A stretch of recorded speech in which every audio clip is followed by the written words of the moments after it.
So our next, let me get my glasses on here.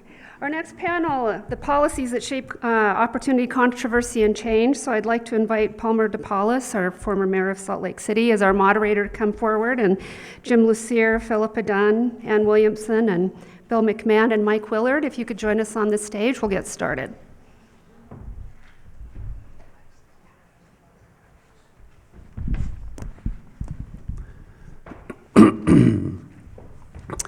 Good morning. I want to welcome all of you. My name is Palmer DePaulis, and I'm going to be moderating this panel. And while the panelists are getting up here, let me just introduce this by saying that we have a lot of distinguished people here this morning who are going to talk about policies. We're going to start with policy because that's what drives a lot of our thinking and our action. Policies that shape opportunity, controversy. There's always controversy that ensues, different opinions and ideas and challenges, and then change, which is the outcome that we all seek. So first of all, let me introduce James Lucier. He'll be speaking about a Washington insider's look at the Americans with Disabilities Act, and James is right here on my left. He will be the first panelist to speak. We're going to give each panelist about 7 to 9 minutes to speak on the topic of their choice for this panel, and then we'll open the rest of the time up for questions for the panelists. Then let me introduce Philippa Dunn, who will be speaking on what we can learn from OECD nations. And she's also going to touch on the U.S. disability insurance problems that we're all aware of and that actually frighten us a lot.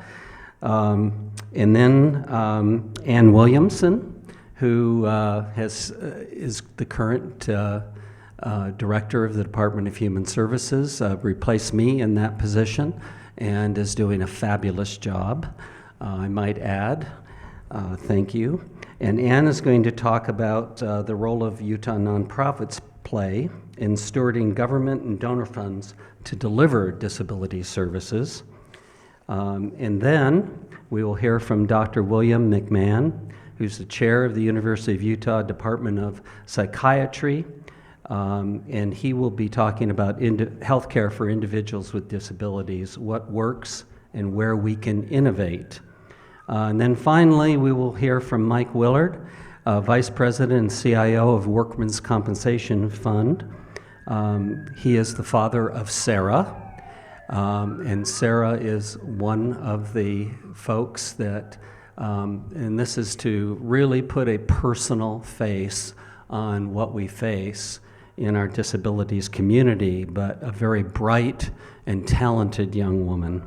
And he will talk about what the future will look like for Sarah. So let me start with James Lucier, and if you want to go ahead and begin, and then we'll just move right on down the panel. Well, good morning. It's always wonderful to be here. I've been out to the Columbus Center several times now, and I'm always impressed by the generosity of the people running the program, but more importantly, the dignity of the people here, the dignity of work, the dignity of independence, the ability to do useful work and perhaps even be self-supporting at some point, whether in a group home or even on one's own. So it's tremendously important work. I'd like to start, though, by categorically rejecting the idea that I'm a Washington insider. Most of my clients who come to visit me in Washington tell me it's like visiting a zoo, and in that case, being an outsider is much better than being an insider. But seriously, I think that Washington's thinking on disability has changed tremendously, and I think the catalyst really has been the development of the Americans with Disabilities Act. Most people don't know the deep history of that act, but in part it goes back to the 1986 report of the National Council for Individuals with Disabilities. The title of that report had 2 words: toward independence. Not toward mandates, not toward welfare, not toward anything, but toward independence. That is actually when President George H.W. Bush took interest in the subject. He presented that report to President Reagan, and really at the cost of great friction with his own political base, George H.W. Bush made that one of his 1,000 points of light. Here in Utah, Senator Orrin Hatch actually played a very important role in passing the ADA too. Back when he was working with his best friend, Senator Ted Kennedy, everybody wondered what sort of strange things would come from this partnership. Well, now we know the ADA was one of them. And it's become part of the woodwork in Washington, and I think become part of the broader sense of correct strategy for approaching public policy problems. When you want to look at the whole problem and you want to look at catalysts that remove barriers that allow people to participate and manage their lives on their own, whether it's simply designing bathrooms to accommodate wheelchairs or simply placing electrical outlets at a level where someone in a wheelchair or their disability can reach them. It's about planning ahead. It's about courtesy, really. It's about mindfulness. Not charity, just mindfulness, making sure that you're doing the necessary steps in advance to help these people participate and to enjoy both equal opportunity and equal enjoyment of the services that are available to everyone else in society. We have very substantial disabilities community in Washington. One of the leading spokeswomen is Kathy McMorris Rogers, who was actually the first woman in Congress to give birth in 10 years, and her child turned out to have Down syndrome. But she's founded the Congressional Down Syndrome Caucus, and it's tremendously visible everywhere as a reminder that Washington is not this place that is aloof from real people and families. The human family includes people of all levels of ability, and I think that her work with the Congressional Down Syndrome Caucus is a very important element of the culture in DC, where we think about managing healthcare, we think about managing the economy, we think about a lot of things now from a total systems perspective. But that first step by the ADA, making sure that everybody had the essential minimum access they needed to become part of the system, I think, is something that we can celebrate and something that's paying great benefits now as the concept has gotten developed even more. And we see examples at the Columbus Center where it's a program that helps individuals reach a level of independence that wouldn't have been available toward them otherwise. So I'll just wrap it there and hope for some questions, but thank you very much.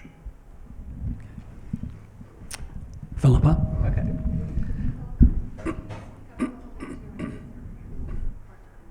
Oh, okay. Oh, okay. So the first thing I'm going to touch on is funding for the disability section of our larger Social Security Administration. Reading through the various reports on this, you see it's one of the most contentious debates we have in the country today, and it could actually be a lot simpler. We've been alarmingly slow to act on the changes that need to be made in funding the disability segment. In the past, lawmakers have shifted funding between disabilities and the larger services when they thought it was necessary. One of the times this was done was in '94, and at that point the lawmakers said that this would only hold the disability until 2016. So now it is true that the trust fund is going to go bust in 2016. It seems pretty clear that it would be pretty straightforward to just redirect some of the funding into the trust fund so that that doesn't happen. If it does happen, then funding for people who are reliant on disability insurance will drop by about 20%. And that's a big deal for people who are 40% more likely to live in poverty than the general population. So that's the depressing part. The more optimistic, the more hopeful things or changes or different things people are looking at in Europe to try to keep people from going into the disability system in the first place and to keep them working if they are working. All of the work that I read really stresses that incentives matter. And some of the most successful incentives in Europe have been directed toward the employers themselves. These can include making the employer, or holding the employers responsible for a lot of the costs associated with disabled workers losing their jobs. So making it so that the government is not picking up the full tab. There can also be training programs that employers would have to cover, and also even interim disability benefits. So if an employee loses his job, his employer might have to cover for some kind of support between job loss and entrance into a program, or between the time that, say, well, anyway, just different things like that. I can't remember, I'm not using my notes. There also, retraining really helps. So there have been a lot of programs where businesses have to change just simple things in the workplace so that disabled people can keep their jobs. And so that is something that the government's advised on doing. Then the third thing is to get rid of some of the really perverse economic incentives that either force people into disability or keep them there. And that include, let's see, the San Francisco Fed study points out that income inequality and also the rising costs of health insurance is making it very attractive for a lot of low-income workers to go into the system. They're eligible for Medicare within 2 years, so that's important.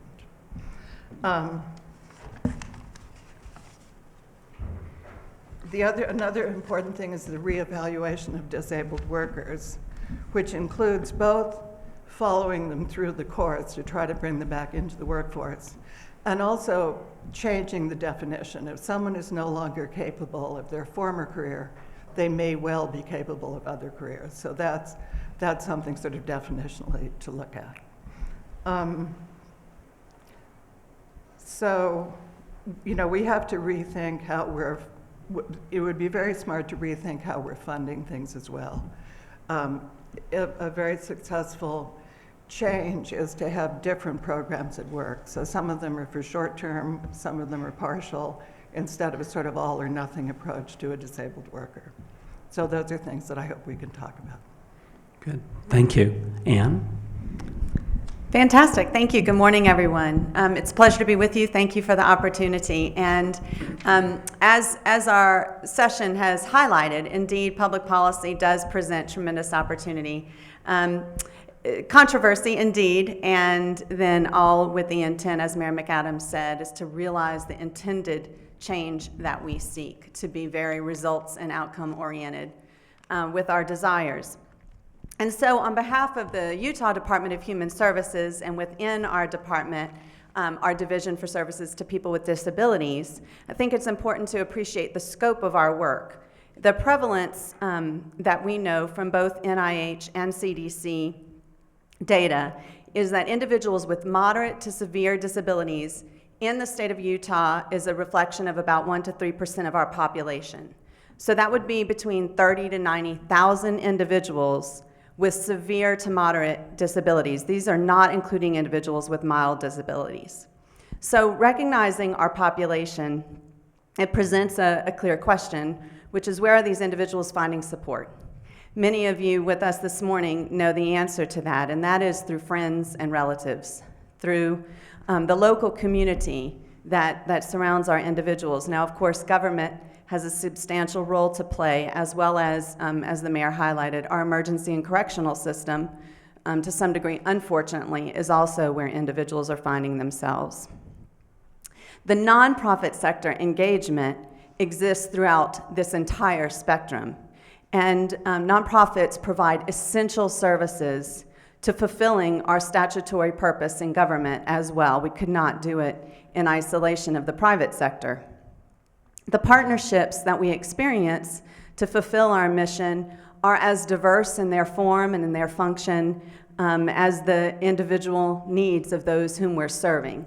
So you likely know that the nonprofits that we partner with can range anywhere from, you know, a couple of individuals committed to hundreds of employees in a workforce. They can be in the form of a very formal contracted agreement to an informal understanding of shared communication and shared information for the opportunities that need to be fulfilled.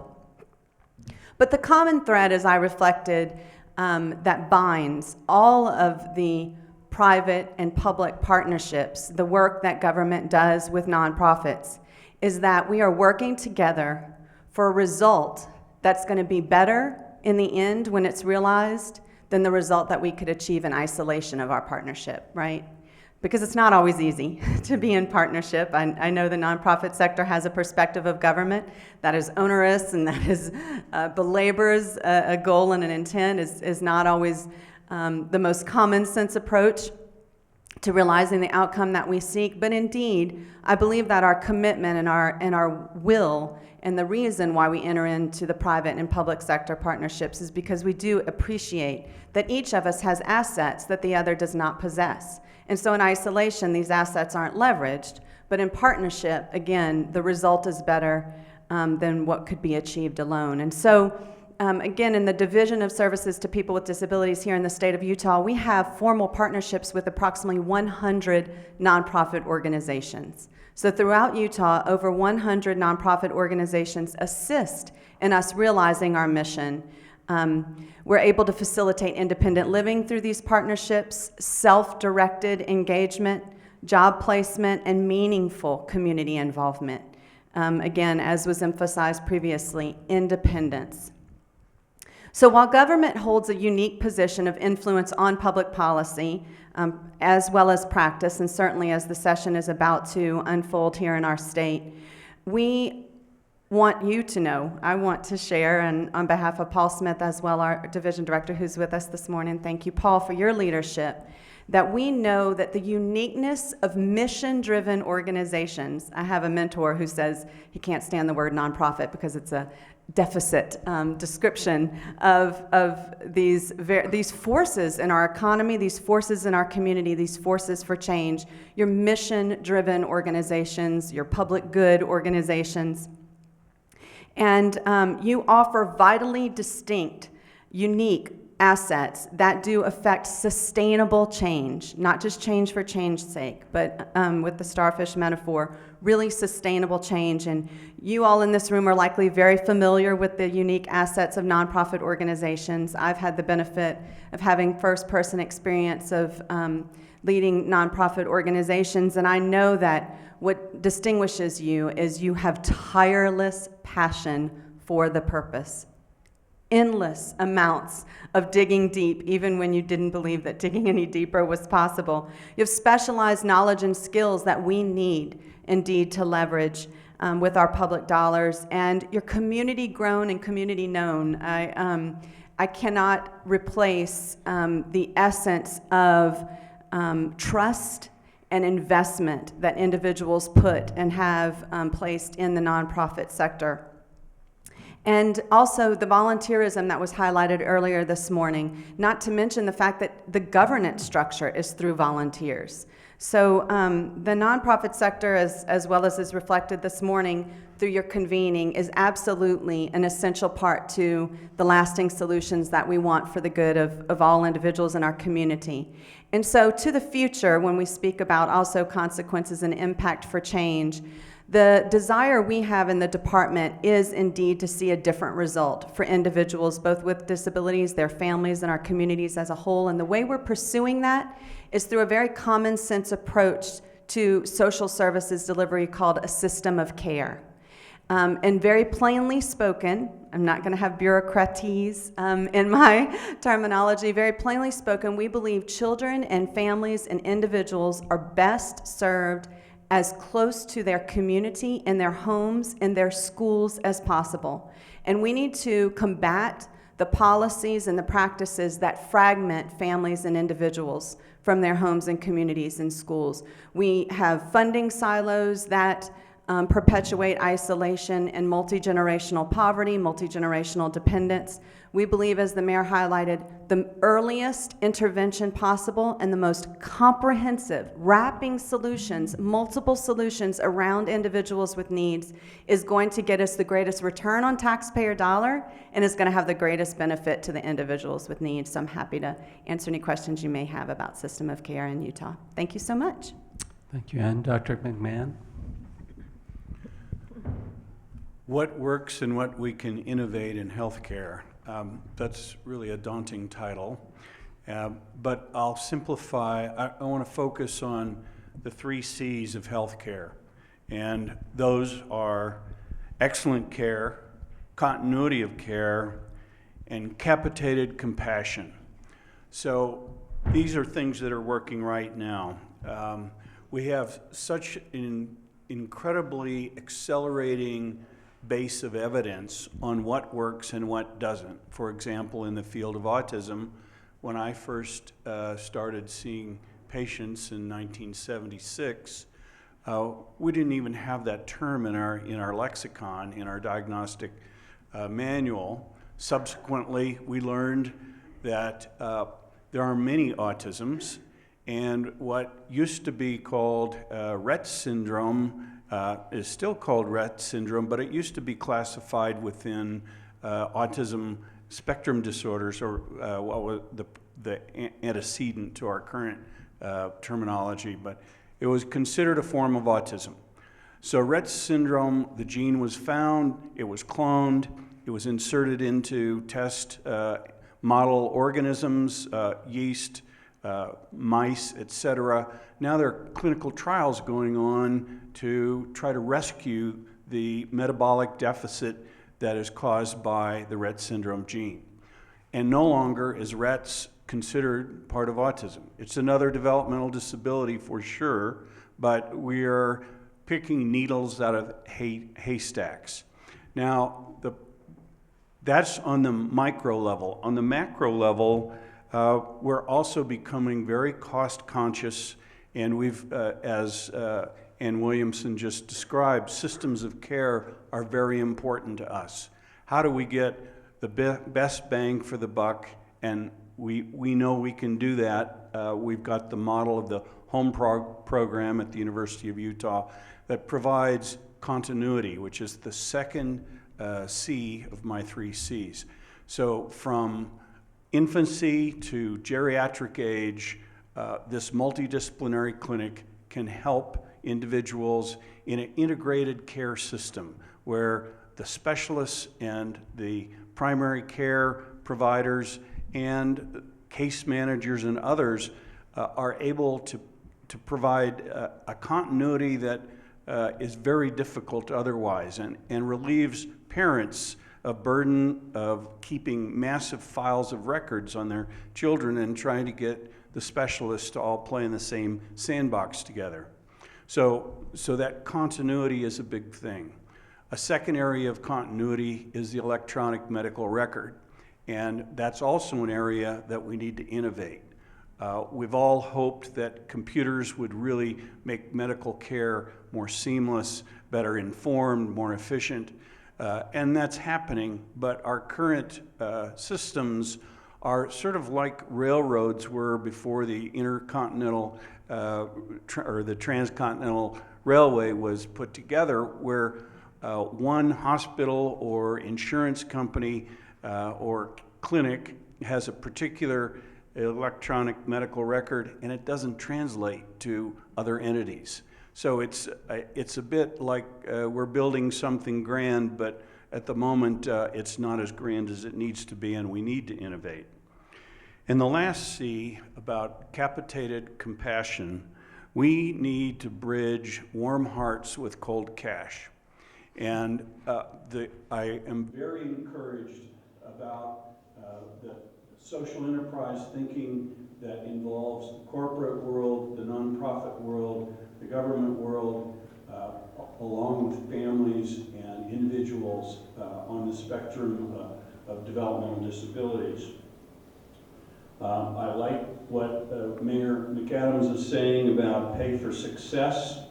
And one thing that will be very difficult is when do we accept evidence that something works? Well, one way is to say, okay, let's have a lot of little experiments. I think that's a good strategy. Another way is to say, we have standards of evidence that we know how to apply, and while the tedium of the scientific method sometimes causes us to erode our own support in the public, we need to get better at communicating how important it is to provide evidence so that we can nurture hope that is not false hope. So that's what we need to innovate. Thank you. Mr. Willard? Question.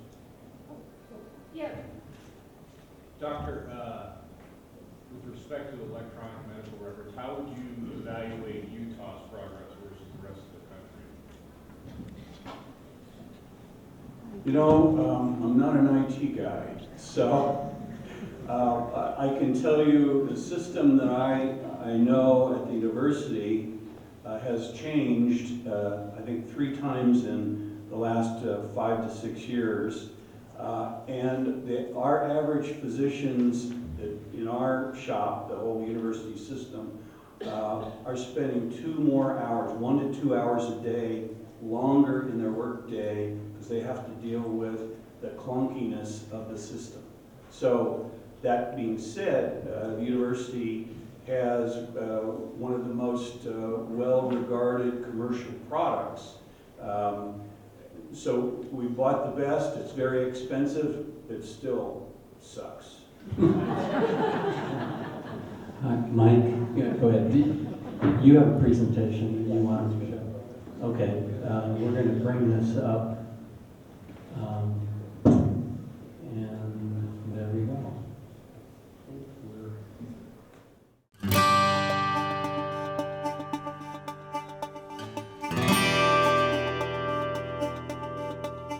For our family, it's really important that Sarah has a job. It's really challenging to find a job for Sarah when she finished school. We were very nervous about that. We had a lot of friends with kids with disabilities that when their schooling was done, the post-high school, that they couldn't find a job. Well, Sarah came in initially and she was a joy from day one because she's got such a great personality and a wonderful smile. But she's really mastered the bronze sheet machine, which is usually one of the ones that most people don't like to go on. And she does an amazing job, and her production is one of the highest in the plants. And her focus is incredible too. So when she's working, people talk to her, she'll be polite, but her focus is on doing the job and doing the job right. Her work ethic, being here on time every day, being an outstanding example to everyone around her. Her enthusiasm is infectious, so it really motivates others as well. So not only do we get great productivity from Sarah, but it also increases the productivity for those around her and the team in general. So she really is a shining star in our teams. Sarah enjoys so much about working at the laundry. She loves being able to have the job, interact with the people, and just kind of the value that she's earning money and doing well.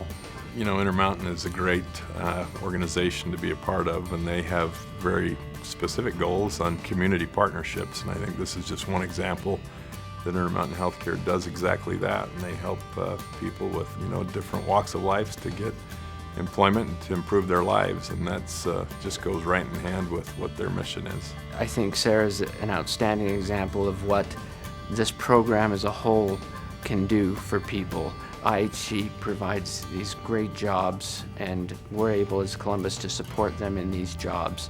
I love coming to work and making other people happy, and people say I do a great job and they love having me here.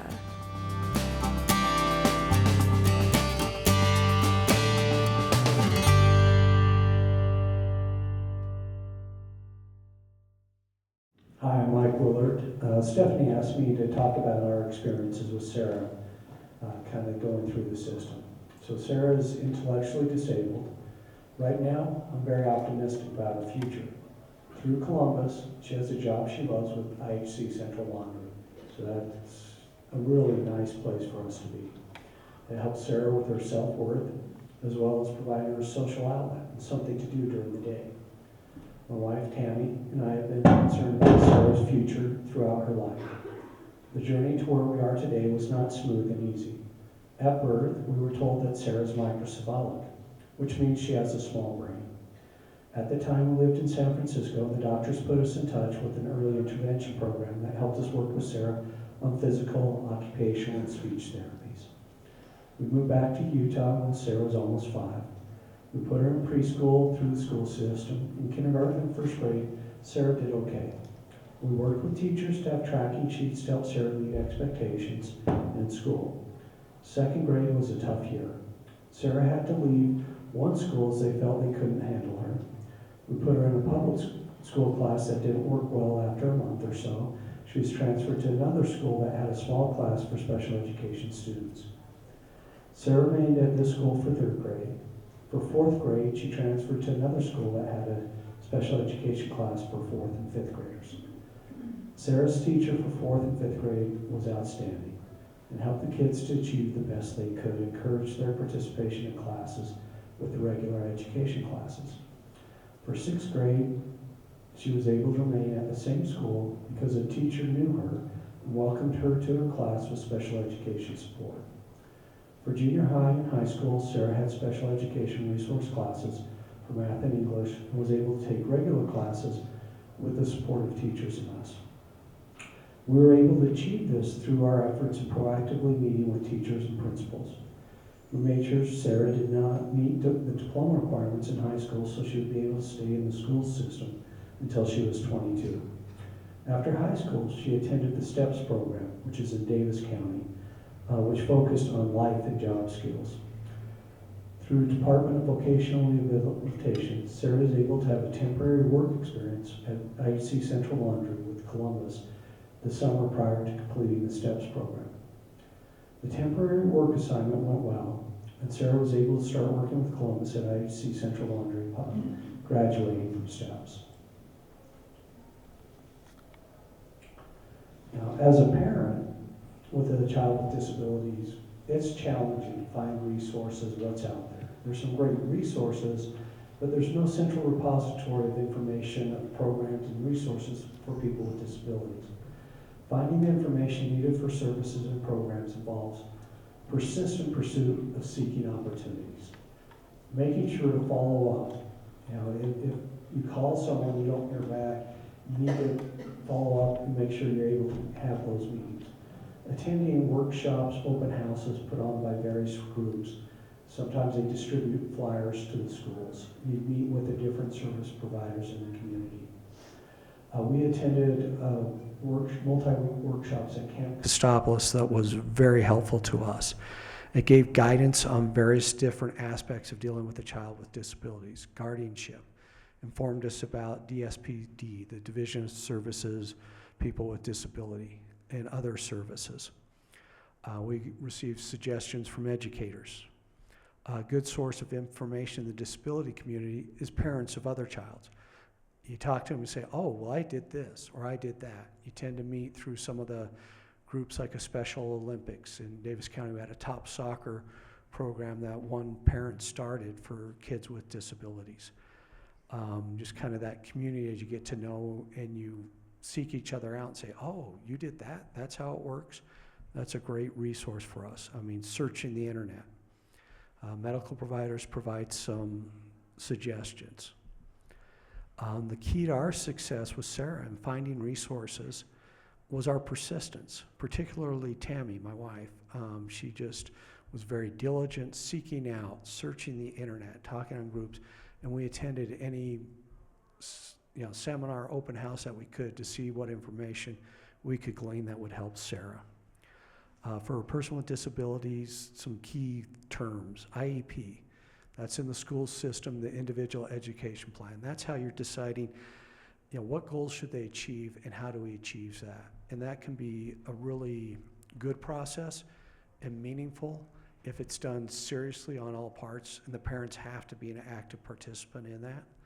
Or it could be just filling out forms and routine checking the boxes. We had great educators we worked with, and we found that system to work pretty well for us. I mean, guardianship, Sarah's not capable of making financial, medical, living decisions for herself. So at 18, unless you go through the court system and obtain guardianship, as a parent, you don't have those rights. And the child, knowingly or not, can tell you, no, you can't do that. So having guidance on how to do that process, we had help there that was basically put us in touch with the form we could file, put us in touch with the attorney we could hire, because Sarah needed representation in this. Was very helpful to us. Vocational Rehabilitation Department has been helpful. They put us in touch with Columbus, where Sarah is what we consider a very successful situation. But that's kind of the things we've had. And as a parent, to the extent you could get service providers together and have information available, and through the internet and also through the schools, and then different groups, Camp Costopolis, Special Olympics that deal with disabilities, just to disseminate the information to help out the parents. Good. Thank you, Mike. As you can see, we've got a panel of some really expert people who have a wide variety and range of experience. We'd like to open this up now for the next 15 minutes or so to your questions. Is there a microphone that we can pass around, or I'll just repeat your question for everyone? Yeah, okay. I'll just be repeating the questions for everyone to hear. And then if you want to raise your hand for questions and direct them to whichever panelists that you want to address. Okay, right here in front, and then we'll go to you. I have a question about, you talked about incentives for employers, and they seem to be primarily negative incentives. Are there positive incentives like tax breaks, things of that nature? Yes, actually. Did everyone hear that? He's asking about positive incentives for employers to do. Thank you.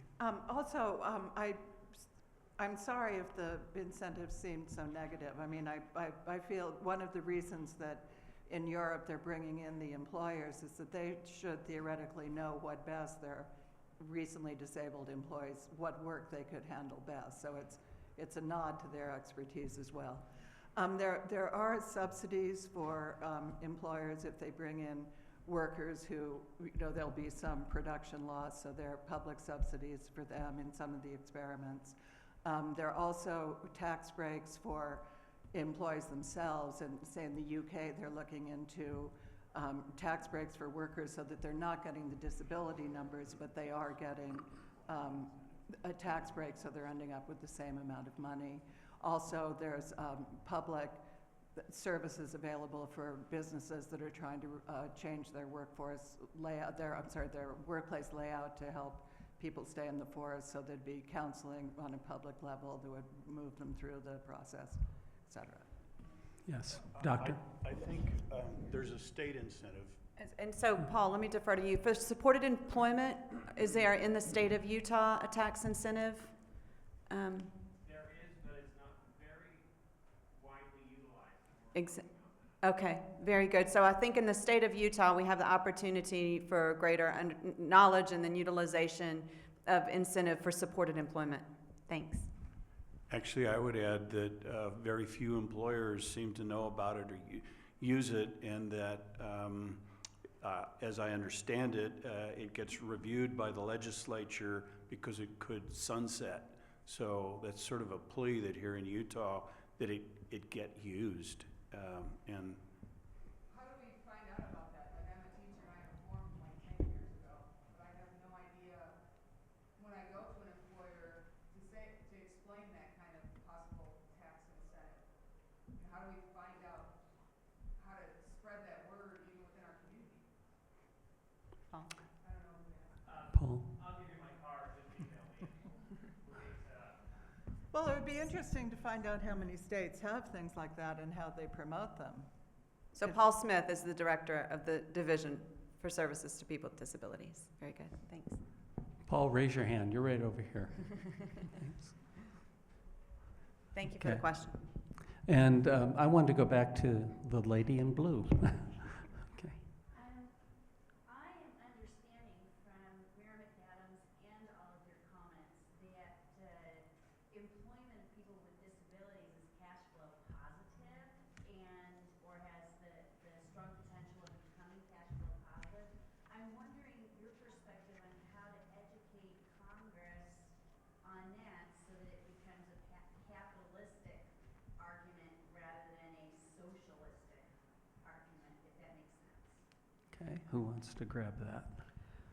Well, I can offer, thank you, that actually Senator Hatch's staff has traveled to learn more about the Pay for Success strategy. So we have a champion and a leader in our congressional delegation, and also of his seniority and influence over his peers, that this is definitely of very purposeful growing interest on the part of our federal lawmakers. So. Okay. Another question? I think we had he one has back. something. Oh, go ahead. I'm sorry. Go ahead, James. Well, this is actually what I do for a living. And yeah, I think it's a great benefit that Orrin Hatch has not only been a strong sponsor of programs like this and a champion for the disabled, but he's the chairman of the Senate Finance Committee. I mean, that's the most powerful position you can possibly have. And the new incoming chairman of the House Ways and Means Committee also has a great interest, Paul Ryan. But literally what you do is you go to the district offices and you go door to door. The information age and big data means that Congress members now pay very close attention to anything that comes in over the transept. So step one is not to hire a lobbyist, not to hire a consultant. Just visit the district office and go in for a talk and see if you can get your member to come and visit your facility or visit your program. It's not that hard to do. And if you offer them a particular slot or around a holiday, around a Labor Day during the summer, you've got a very good chance of getting them to come in and do it. It's familiarity that you build up over time. Okay, good. Thank you. Yes, ma'am, right here. What, and I maybe this is directed at Anna, but what kind of programs are available for kids after they fall off the IEP at age 22? And is it supported employment, or what kind of services are available for kids that drop off? Thank you very much. We're conscientiously well aware of this cliff. In fact, it's one of the most predominant discussion points when we convene our stakeholders, which I invite you to continue to join. The Department of Human Services has a very intentional forum twice a year now, open to all stakeholders to engage with us, not only in identifying these challenge and risk points in our system of care, where the gaps are, but then also to help influence the solutions. And so most pointedly, again, let me just acknowledge that I surround myself with experts on purpose.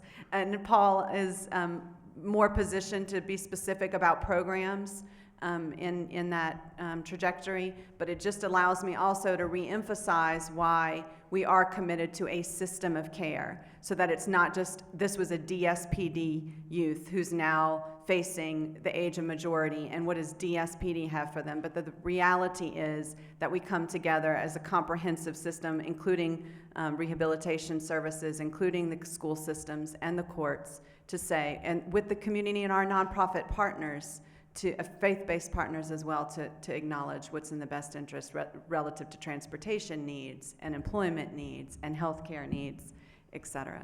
So let's work on the answer. I don't have a simple one. Thank you. Okay.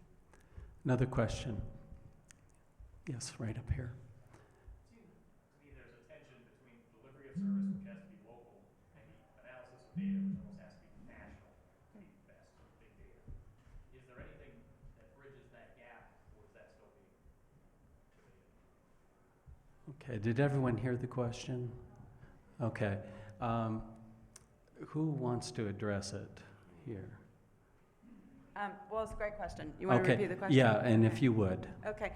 So the question was, when we're talking about results-oriented and outcomes-oriented decision-making, which requires and utilizes big data, which is at a national or a state level, but we all could probably agree that sustainable solutions are at the local level and at the community level. What's bridging those two worlds? Was that an accurate description of your question? So I would say conversation and dialogue and relationships and forums like this are the bridges. So thank you again to Columbus.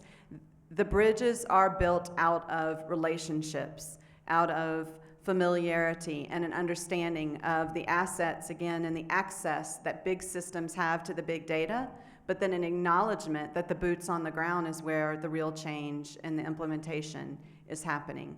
So not to oversimplify, but I believe that the answer is in relationships and partnerships and convenings such as this. And if I could add something to that, I think also in the research that's being done in Europe, it's starting to look at the programs in their parts first instead of looking at them overall. So even though that doesn't actually talk about going from a national to a local level, it is taking a different approach to how the system should be set up. So you could take different people who have a possibility of working and evaluate them each individually instead of according to a set of preset standards. Okay, good. Yes, go ahead. Do you want, since you're right in front, do you want us to just stand up so they can see? Pieces of legislation that recently passed this last year, the Workforce and Incentive Opportunity Act out of Harkin's committee, and then 42 CFR, the home community-based waiver from Center for Medicare Services, just on the 14th or 15th of December, finished their rulemaking. The rulemaking, particularly for the CMS, is allowing a great deal of latitude for each state to decide how they want to implement home community-based services. And I guess for Jim, I would say, is there anything you're aware of relevant to the question that Dawn asked, to really look at, are the best practices, are we seeing, since we have 50 micro experiments, are we looking at what's best and what's really effective? Well, that's a good question. I think the point is that there's often a needle in that haystack somewhere. I'd have to take that as a homework assignment. I don't have a good answer for you right now. Okay, good. We have time maybe for one more question. Yes, right here. When Philip was talking about definitions of what disability is, just in general, how inclusive are you of chemical disorder? I know we talk about autism a lot and mental deficiencies, but what about bipolar and these new, this seems to be not that emphasized these days. I'm sorry, I don't know the answer to that question, but I think it does, that one of the European studies is to break out, to first put people into the system as one program, so they're not going back and forth between disability, unemployment insurance, sickness, to sort of track them better. So that would be one thing, and maybe including more of the issues. And I do think, I honestly don't know the answer to that specific point, though, where that falls in. So here in Utah, there is an experiment going on in Clearfield, and it's being run by, the name of the program is Pathways to Careers, and it's funded by, I think, a combination of funding streams, but Source America is the overall head of it. The idea is to take people with all sorts of disabilities, including schizophrenia, other mental disorders, cognitive disabilities, autism, and to do extended discovery of their strengths and their capabilities in the workplace, at the same time really canvassing potential employers for opportunities of placement, and then paying for an internship so that the company's not at risk until after the internship, when the company decides, yes, I want this employee, no, I don't. So that program, I think, is a very nice one. I think there's similar things going on here at Columbus, but I don't know the details of that. But I do think that there's time for opportunity, but these aren't happening big enough And so small-scale experiments will have to really scale up to really make a big impact. Good. Well, thank you very much. I want to have you give the panel a round of applause for their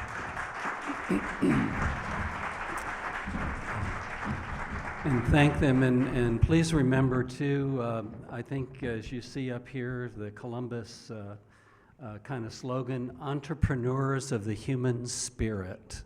And I think that best sums up what this panel is all about.